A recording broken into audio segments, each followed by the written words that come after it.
Hey guys, welcome back. Yesterday I kind of went off on a tangent about um, homeless people and how seeing those people affects me.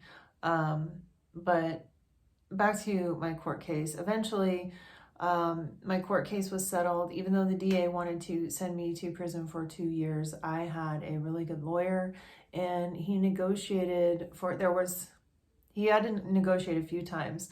The what do you call it, the prosecutor or whatever, she they wanted to do, I think it's called like EOS or something. They put you on probation, but if anything happens, any minor infraction at all, you end up going to prison for the full term, which would have been the whole 2 years. My lawyer fought against that, and he proposed a deal for 3 years supervised probation. um, and the judge happened to be really understanding with mental health cases, so he agreed. I don't believe that the prosecutor did, but I don't think she had to. It was up to the judge. So I was released on, or I was already out because I was on bail, but I was sentenced to 3 years felony probation. Um, and it was really, really hard for me to deal with the fact that I had a felony now. Getting a job was going to be nearly impossible.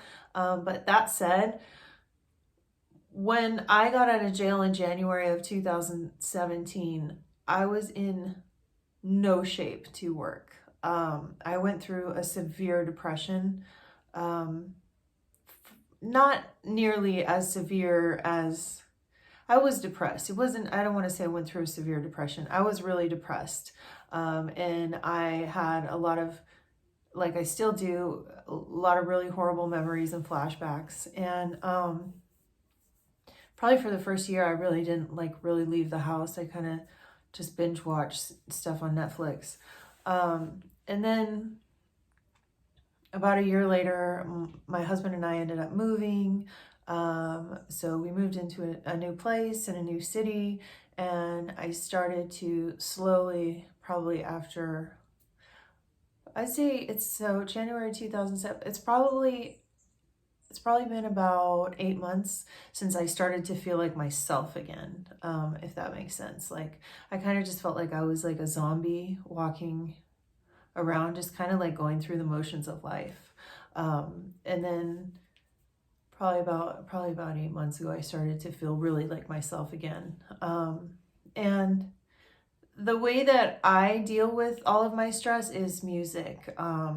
Listening to music, playing music. When I was in jail, the way that I dealt with it there, like I'm a really big believer in like The Secret, like that kind of weird stuff, manifestation, and if you believe in it, it's going to happen. So when I was in like the mental ward of the jail, I remember when I was in like the nicer place where I was at, I had like a notebook and a pencil I could actually write with there. They let me have these type of things there. Some places I wasn't allowed to have a pencil or anything sharp at all. Um, but I wrote down everything that I wanted when I got out. And my husband would call and I would talk to him, and he would he would give me as much money as I wanted for commissary, which is like you can buy food in jail. And I did not eat meat at the time. And when I went to jail, I literally like demanded for vegetarian meals, and they refused. And so it was probably like a good few days before I was like, these people are not going to feed me, so I'm going to have to eat what they give me. And that was really hard for me because I really hadn't eaten meat in over 10 years. And it was really kind of disgusting at first. I still don't eat meat. But I did when I was in jail because I was starving. And really, there's nothing to look forward to in jail other than eating. Um, I actually taught myself how to sleep from morning till night, um, which was really interesting. Like you learn like how people deal. Like I basically just slept all day.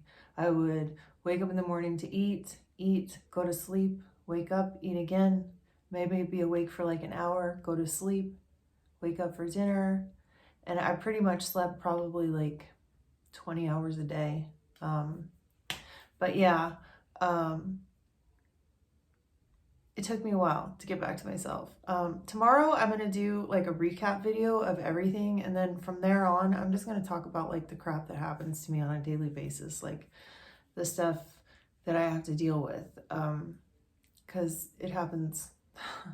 There's shit that comes up every day. But anyway, thanks for listening. And I hope to speak at you tomorrow. Thanks guys. Bye.